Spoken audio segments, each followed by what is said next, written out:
Hello buddies, already post చేశాను కదా. రేపు క్రిస్మస్ సెలబ్రేషన్స్ ఉన్నాయి టూలిప్స్లో. ఎవరికైనా తెలియకపోతే ఇన్ అండ్ అరౌండ్ ఇన్ఫోసిస్ లేకపోతే అనోజీ కూడా పోచారం అయితే వెళ్ళడానికి ట్రై చేయండి. రేపు 6:30 కంట శాంతాక్లాస్తో సహా వచ్చి మరి ఇన్వైట్ చేశారు.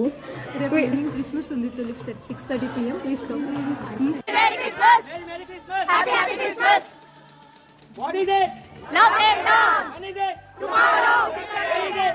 Today Kamagura! All are united. Thank you. Join us tomorrow. Merry Christmas!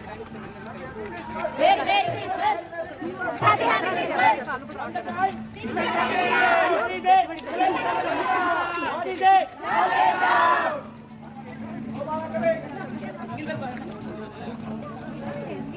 అలా వచ్చి క్యారల్స్ పడితే అందరిని ఇన్వైట్ చేశారనమాట. మొత్తానికి శాంతాక్లాస్ క్యాప్స్ అవన్నీ భలే ఉన్నాయి కదా వెనక నుంచి. ఇన్వైట్ అంటే మమ్మల్ని సపరేట్గా ఏం కాదు, యాక్చువల్లీ ఇక్కడ ఉన్న పీజీస్ అందరికీ. That's it for the shot. And రేపు 6:30కి వెళ్తే పోస్ట్ చేస్తాను మళ్ళీ.